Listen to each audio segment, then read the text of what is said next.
бинандагони нағзи телевизиони Сафина, салом. Аз қадим то ба имрӯз қариб ҳар хонадони тоҷик ягон намуди ҳайвонро нигоҳбин мекунанд. Аз ин рӯ мо низ хостем ки дар ҳамин мавзӯъ пурсуков кунем, чун инҷо гап дар сари саломатӣ меравад. Мутахассисро мепурсем, барои нигоҳбини ҳайвон дар шароити хона, яъне барои нигоҳбини ҳайвони хонагӣ чӣ кор бояд кард? тарзи дуруст ва қоидаҳои ҳатмии нигоҳбинашро гӯед. тарзи нигоҳ кардани ҳайвонҳои бемаҳсул дар ҳудуди шаҳр бояд ки шаҳрвандон вақте ки ҳайвонро дар хона нигоҳ мекунанд, пеш аз ҳама бояд аз муоинаи духтури байтур бигзаронанд. чаро аз назорати духтур гузаштанашон ҳатмист? баъзе мисол касалиҳое ҳастанд ки ба одам бисёр гузаранда ҳастанд, мисол ба монанди бемории ҳорӣ, бемории таксоплазмоз, бемории хламидиоз. Инҳо бемориҳое ҳастанд ки табобатнашавандаанд. Инҳо бояд ки аввалан бояд ки аз бехатарии ҳамин касал бояд ки шаҳрвандон худашонро муҳофизат кунанд. дар ҳолати ба духтур муроҷиат кардан ҳайвонотро чӣ гуна муолиҷа мекунанд ва ё аз назорат мегузаронанд? вақте ки ба муолиҷагоҳ ҳайвонро ворид мекунанд, мо аввалан онро муоина мекунем, мисол ҳарорати баданашро муоина мекунем. вақте ки ягон беморӣ, мисол нишонаҳои беморӣ надошта бошад, мо онро аввалан мояи сиворотка мегӯям, яъне маводе ҳаст ки организмро аз бемориҳои баъзе беморӣ ҳастанд ки то 20 рӯз 1 моҳра давраи пинҳонӣ доранд. даврае ки дар организм ворид мешаванд, лекин организм онро ҳис намекунад то муайян, то ҳамун 21 рӯзе ки дар ҳамун организм меафтад. барои ҳамун мо мисол сиворотка барои ҳамун аст ки организмро тоза мекунад, тайёр мекунад, ба ваксина тайёр мекунад. баъд дории гиҷа ёки кир мегӯям, он доруҳоро медиҳем. вақти сиворотка кардем доруҳои гиҷаро медиҳем ки ҳамун кирмҳое ки дар вуҷуди дар шикаму рӯдаи он ҳаст бояд ки тоза шавад. мисол кирмҳо метавонанд ки ба инсон бо воситаи наҷосот мекунанд, ахлот мекунанд, ҳамун тухмҳои ҳамун ҷудо мешавад. вақте ки инсон мисол саг аст, гурба аст, дастрас мекунад, дастмол мекунад, ҳамун тухмҳо метавонанд ки ба организми инсон ворид шавад ва дар он ҷо кирмина пайдо мешавад. ҳайвоноте аз қабили гову гӯспанд, гурбаю саг ва ҳатто паррандаҳо як хел бемор мешаванд ва як хел табобат карда мешаванд. ҳар як ҳайвон мисол бемории худашро дорад. мисол баъзе сагҳо, баъзе касалиҳои саг ҳастанд ки мисол гурбада намегзарад. баъзе касалиҳои гурба мисол сагда намегзарад. мисол паррандаҳо ба худашон бемориҳои хос доранд. бемории ҳаст, бемории гузаранда, мисол беморие ҳаст птичий грипп мегӯям, бемории ньюкасл мегӯям, бемории чума мегӯям, бемории арнитоз мегӯям, салмонеллёз мегӯям. ҳар ки бисёри касалиҳои хавфнок паррандаҳо ҳам доранд. паррандаҳо ҳам бояд сари вақт бояд ки муроҷиат кунанд, кол кунанд, мисол шиноснома гиранд. мисол вақти ҳайвон ки овард бояд ки шиноснома ҳатман дошта бошанд. дар ҳамон шиносномаи ҳайвонот чиё дарҷ карда мешавад? чаро доштани шиноснома ин қадар муҳим аст? вақте ки шаҳрвандон ҳайвонҳои худро ворид мекунанд, бояд ки ба он сӯзандонӣ гузаронда шавад ва баъд инҷа ба қайд мегирем, мисол шиноснома медиҳем. дар шиноснома ҳама чи уколҳое ки гузаронда мешавад дар он ҷо қайд карда мешавад. мисол муҳлаташ, баъзе мисол муҳлати вояҳо, ваксинаҳо то 1 сол ҳаст. мисол дар ҷо мо то 1 сол кафолат медиҳем ки бар зидди ҳамун касалиҳо, мисол бар зидди гиҷаҳо 3 моҳда бояд 1 бор бояд дории гиҷа дода шавад. ташаккур барои маълумот. мо ба ҳадаф наздик шуда истодаем. имрӯзҳо муроҷиати мардум ба духтури байтор дар кадом сатҳ қарор дорад? мардум хеле назар ба солҳои пеш масъулият ҳис мекунанд. мисол ҳайвонҳои худро меёранд, аз муоина мегзаронанд. хеле хуб шудагист. ин тавр ки бошад хеле шодем. хусусан ҳамин гурба худи аз шаҳри бостонии Кӯлоб овардагиам. Ин бемории миозит мегӯянд, як намуд беморӣ аст ки вобаста ба тумор аст. мо муддати 3 рӯз шид тавобат кардесем. сол аз шаҳри Кӯлоб ина гурбаро овардан тавобат гирифтесам. сол иам як узви хона шуда гардад дар хонааш. албатта инҷо нармдилӣ ва дилсӯзӣ низ нақши муҳим дорад ва шумо ҳамчун табиби ҳайвонот ба мардум чӣ тавсия медиҳед? мо ба мардуми ҷумҳурии Тоҷикистон муроҷиат кардани ҳастем ки вақте ки ҳайвонро чӣ намуди ҳайвоне ки дар хона парвариш мекунанд сари вақт аз муоинаи духтури байтор гузаронанд. баъзе мисол бемориҳо ҳастанд ки ба инсон беҳад хавфнок аст. барои он пешгирӣ кунанд ки сабаб боиси сар задани бемориҳои сиратӣ дар ҷомеа нашавад. ташаккур. акнун фаро расид ҳамон лаҳзаи зеринтизор. мардумро мепурсем, шумо кадом намуди ҳайвонро дӯст медоред? тайёр шудем? омода? диққат! рафтем! بهترین رفتیم سگ است. шумо ягон намуди ҳайвонро нағз мекунед? роҳи сафед! همش دوست می‌دارم. беҳтаринаш ба шумо кадом аст? شیر. من بسیارتر سگ رو اسب یعنی با ما معقول است برای سیر و گشت. حیوان رو؟ бале, кадом намуди ҳайвонотро дӯст медоред? همه اسب ناز می‌گیم. سگ بفکرش نمیم حیوانات رو بیشتر نقص نمیم سگ من میمون رو. پلنگ. سگ؟ کب سگ. خداوند همقدر حیوان آفریده است که همش من دوست می‌دارم. خیلی اصلی اگر که درستش بگم از همه حیوانی بهترین زورترین پلنگ. پلنگ نیست، پلنگ هست، پلنگ نیست. خصوصا پلنگایی که در پامیر ما هستند. پلنگ. پلنگ البته وحشی. گوسفند. зони сафина барнома пурс кунед. ҳозира ҷа вақт камтара кард дер кардам. тезтар. گوسفند. من بسیارتر کبوتر. من حیوان نازیدگی نیست. наход ягон намуди ҳайвон ба шумо писанд набошад. بسیارتر خم اسب زاغ دارم تمام. خرگوش گربه من بسیارتر سگ را دوست می‌دارم. گوسفند. Тамоми асбу нағз нем. خیس. سگ را. намуди ҳайвон кабутаранд, аспанд. хоб ҳай филу дигар зурофа ва як аҷоибанда дилкаш ҳастанд онҳо. خیلی سگ وفادار است سگ نه خرگوش مرغ خروس اسب رو یگان حیوان ناز می‌گیم. اسب. کاسکو кадом намуди ҳайвонро дӯст медоред? من یگان دوست می‌دارم. های های های. пишик ро چرا؟ гурба بسیار حیوانات رو دوست می‌دارم масалан گربه سگ любой حیوان خانگی ҳама намуди ҳайвонро мисол ҳайвонҳои хонагӣ. ташаккур барои маълумот. аз ин назарпурсӣ ба мо маълум гардид ки қариб 100% мардум ба худ хос ҳайвони дӯст дошта дорад. вале биёед муайян месозем ки чаро ба касе гурба маъқул аст, ба дигаре саг ва ҳамин тавр ва ҳоказо. барои чӣ айнан ҳамин намуди ҳайвонро дӯст медоред? برای که دوستی آدم است خدمت می‌رسیم. برای شیر دا. яъне шоҳи ҳайвонот.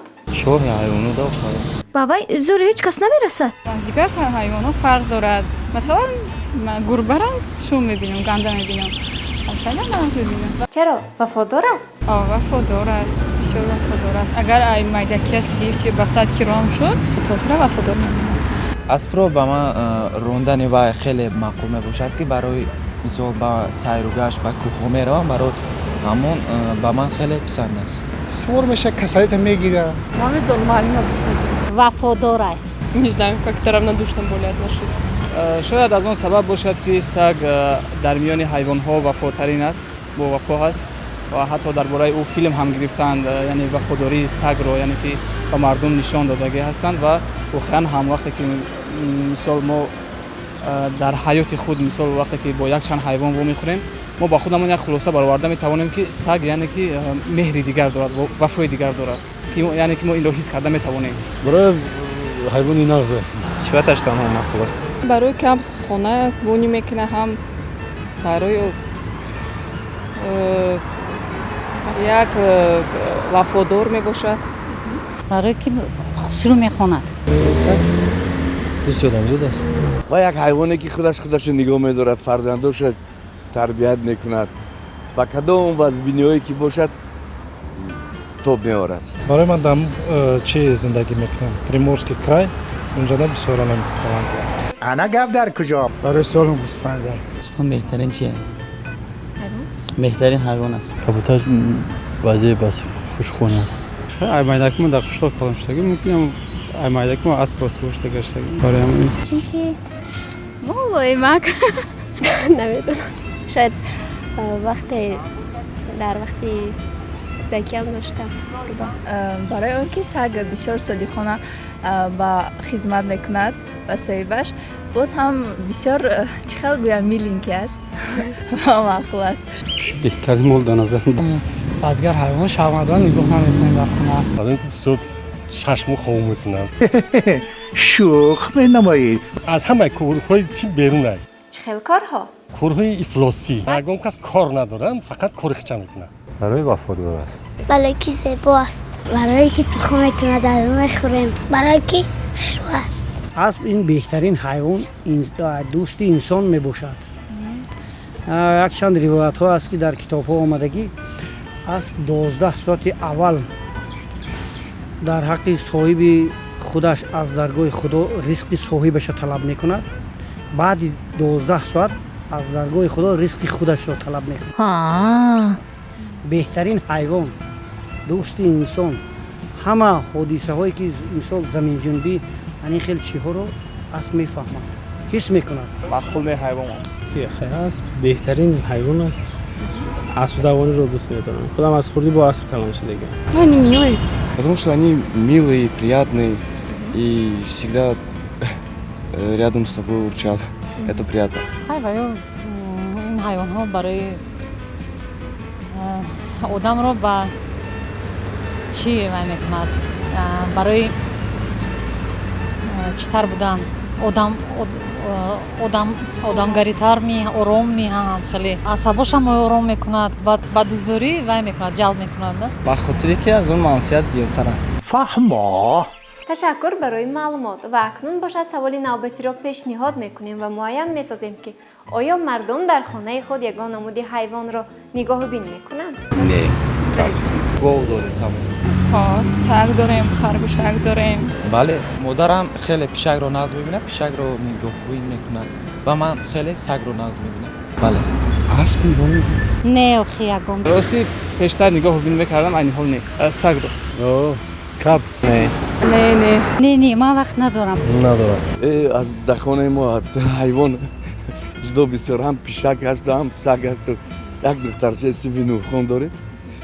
همه حیوانات در پیش ما. نه عذر نه پیشکی بله گاو هست. نه نه аммо айни ҳол дар хона саг надорем. نه بله مود در خونه شک. نه ندارم. نه ما در شهر ممکن نیست حیوانات برای همین نگاه نمیکنیم. نه چی نداریم. بله چوچه. بله اسب. اسب. است. نه بله. آها گوربچه داشته حاضر نه. اسب با مانند اسب، گاو، گوسفند، بز و غیره. نتیجه بهترین ولی سر اول معین می‌نماییم که چرا برخی شخصان در خانه خود یگان نمودی حیوان ندارند. در آشیانه ششم زندگی میکنیم. در خانه بلند آشیانه ایم در اونجا نمیشه و هیچ کار کرده. чунки пештар вақти озод бештар доштам айни ҳол бошад он қадар не نغز نمیدم. барое ки дар хонае ки ҳавлӣ набошад ба фикрам зарурияти нигоҳкунии ҳайвон нест.